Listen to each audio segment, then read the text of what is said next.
소실의 언어이론을 아리스토텔레스 언어이론과 존재론과 단절하는 탈존재론이라고 말하는데 그것이 의미하는 바는 무엇일까요? 프랑스 의미론 분야의 석학인 라스티에 교수에 의하면 소실의 입장들이 가장 과감하고 가장 잘못 이해된 것은 존재론의 영역에서입니다. 그분의 통찰에 의하면 의미작용의 서구 이론들은 늘 존재의 언어학적 표상에 대해 기초하였던 반면에 소실에는 자율적 의미론의 가능성을 열어놓으면서 기회를 추출해내었습니다. 무엇보다도 소실에는 아리스토텔레스의 전통의 존재론적 실체주의와 단절했습니다. 우리는 사고를 통해 언어 활동이 필요로 하는 다양한 작용들을 실체로서 영속적으로 변환시키려는 경향을 보여준다. 이어서 속사들을 수용하는 근본적인 실체를 수용할 여지는 전혀 없다.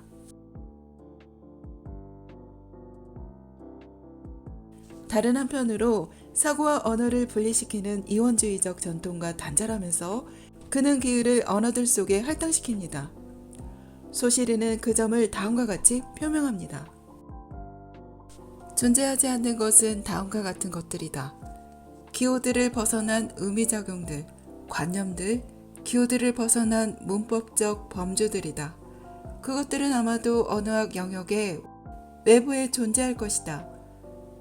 그것은 아마도 매우 의심스러운 물음이며 어쨌건 언어학자 아닌 다른 사람들에게 의해 검토되어야 할 문제이다.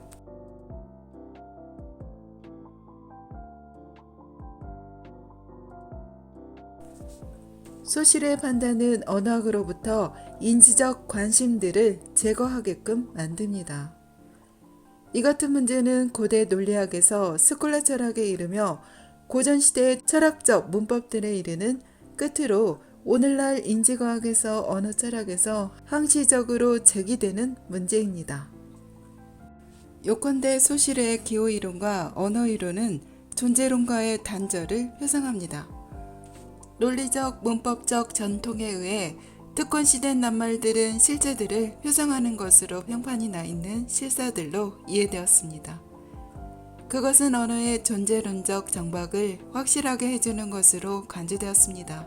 반면에 통가와 횡단은 언어 외적인 지시작용 속에 닻을 내리지 않습니다. 즉 그것은 한 곳에 정박하거나 정착하지 않습니다. 그것은 언어학에서 변별성의 진리의 문제를 갖지도 않습니다. 그것은 늘 형이상학 속에 속했습니다. 이 같은 소실의 언어 이론의 탈존재론과 부정성의 관계는 무엇일까요? 상당히 난해한 이 문제에 대해 앞서 언급한 라스티에 교수의 통찰을 빌려 설명해 보겠습니다. 관념들의 자율성을 확보하기 위한 과학적 회의는 판단 지연의 기능 또는 구성적 에포케의 기능을 맡습니다. 이 같은 데카르트적 회의를 통해 언어의 외부와 관련된 것에 대해 부정성이 대응합니다. 또한 그것의 내부와 관련된 것에 대해서도 부정성이 대응합니다. 실체의 부정과 구성적 회의는 존재론이 수립하고 확실하게 해주는 실증성과 단절합니다. 더구나 실증주의의 모든 형식은 철학적 외부에서건 언어학적 내부에서건 소실주의를 무너뜨렸습니다. 철저한 회의는 언어 의미론의 공간을 개방시켰던 반면 부정성의 재인식은 그것의 궁극적 종결부에 가면 언어학의 연구 대상을 지시체적 정체성들의 코드가 아니라 상부적인 대립들의 시차적 시스템으로 삼았습니다. 서양 근대 철학에서 부정성은 빈번하게 존재에 봉사하는 데 사용되었는데 이를테면 낭만주의 시대에 해결의 부정성은 정신에 봉사하기에 근대 사상을 압도했습니다. 그와 달리 소실의 독창적인 부정성은 일체의 존재론 형식으로부터 소실주의를 구출합니다. 특히 낭만주의적 총체성의 형식으로부터 그를 구출합니다. 그 같은 총체성은 러시아 형식주의자들에게 구조의 근대적 개념 형성에 공헌합니다. 그 같은 관건은 막중한 것입니다. 왜냐하면 내재적 의존들의 자율적 실체로서의 구조 개념화를 넘어 총체성의 문제는 랑그의 개념화와 직결됩니다. 그것은 또한 문화의 결정적 요소로서의 언어 민족의 통일성과 관련됩니다. 오늘날의 러시아의 문화학에 따르면 그렇습니다. 그것은 훔볼트 전통의 교리 형식들로부터 물려받은 것입니다. 소시르는 언어와 민족의 관계에 대해 이렇게 말한 바 있습니다. 그렇다면 이 언어의 증언은 우리에게 무엇을 가르쳐 주는가? 일종의 단일성은 그 자체로는 언어 공통성의 2차적 요인이지 필수적인 요인은 전혀 아니다. 그러나 또 다른 단일성이 있는데 이것은 훨씬 더 중요한 것으로 유일하게 본질적인 것인 바 사회적 유대에 의해 구성되는 것이다. 이것을 민족성이라고 부르겠다. 이런 상호성의 관계가 세워지는 것은 바로 언어와 민족성 사이에서다. 사회적 유대는 언어 공통성을 만들려는 경향이 있고 공통의 고유 언어에 몇몇 특징을 남길지도 모른다. 반대로 어느 정도 민족의 단일성을 구성하는 것은 바로 언어 공통성이다. 일반적으로 민족적 단일성은 항상 언어 공통성을 설명하기에 족하다. 그렇다면 탈 존재론의 파급 결과들은 무엇일까요? 랑그의 객관주의가 다른 질서에 속하는 모든 사실을 무로 귀결시킨다면 소시르는 랑그의 묘하고 놀라운 의인화를 다음과 같이 소묘합니다. 물질적 사실들의 존재와 다른 질서에 속하는 사실들의 존재는 랑그에 무관하다. 매 순간 랑그는 그것의 부정적 범주들의 멋진 기계의 도움을 통해 전진하고 움직인다. 일체의 구체적 사실로부터 진정으로 추출된 부정적 범주들이며 그것을 통해 선행하는 관념들에 첨가되는 임의의 관념을 보관할 준비가 되어 있는 기계이다. 이렇듯 그의 논지의 신비적 배경을 통해서 랑그의 의인화, 내평계 처짐의 비극을 통해서 소시르는 하나의 새로운 형이상학을 창조하기 위해 아리스토텔레스 전통의 형이상학에서 벗어나라는 몸짓을 취했습니다. 이 같은 합법적 물음은 여기서 소시르 필사본들이 증언하는 명상의 계기 속에서 이론적 활동 자체를 다시 사유하려는 작업에 참여합니다. 과학과 신화는 지식의 진보에 의해 결정적으로 분리되지 않습니다. 하지만 비판적 활동은 끊임없이 그것들 사이에서 분할선을 다시 그려야 합니다. 아마도 제 이론들은 신화들을 추상화시켜야 하며 그것들이 내재적 또는 외재적 유화 과정들에 종속될 때 과학적이게 될 것입니다. 그 같은 타당성의 검증 과정은 실제의 원칙의 역할을 맡습니다.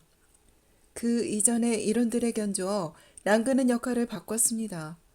그것은 도구가 아니라 하나의 행동 주체입니다.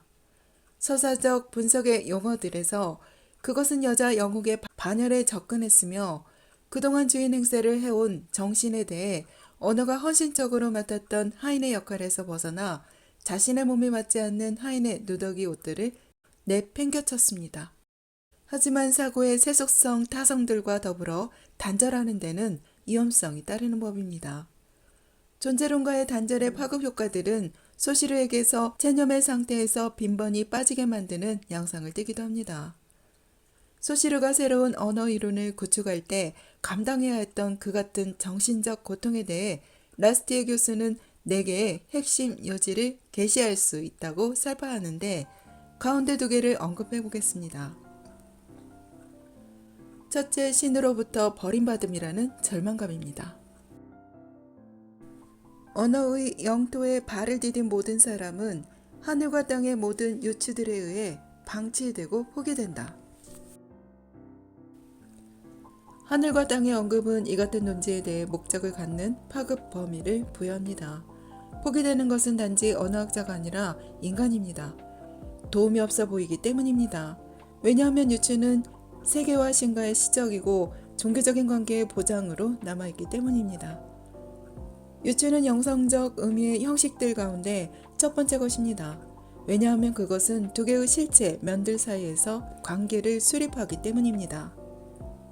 유추는 그것이 희망하는 통일성을 통해 세계와의 융합을 지향한다는 점에서 그것은 이미 존재와의 일치의 방식을 시사합니다.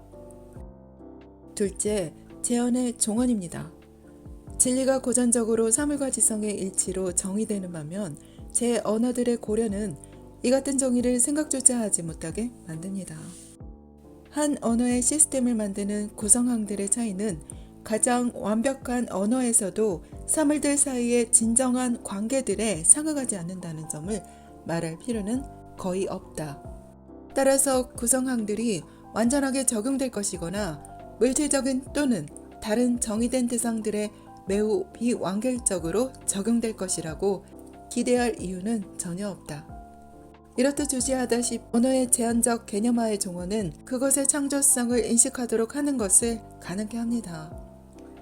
미리 형성된 일체의 존재론에 대한 그것의 자율성을 통해서 언어는 새로운 관념들을 축적적으로 제시할 수 있습니다. 그런데 언어적 창조성은 기호에 기초한 논리적 문법적 문제 설정에 의해 착상될 수 없습니다. 언어적 창조성은 행동이론에 기초할 수밖에 없습니다. 재현이론에 기초할 수 없는 것입니다. 왜냐하면 오직 일정한 실천만이 당시까지 이질적인 요소들을 분절시키면서 새롭게 도래할 수 있기 때문입니다. 아울러 수사학적, 해석학적 문제 설정은 텍스트와 다른 복잡한 기호학적 수행들에 기초하여 창조성을 설명해 줄 수 있을 것입니다. 그것은 자연스럽게 8홀의 언어학으로 이끌어집니다. 랑그는 8홀 실전에 상습화되고 만성화된 컬렉션이라는 점에서 그렇습니다.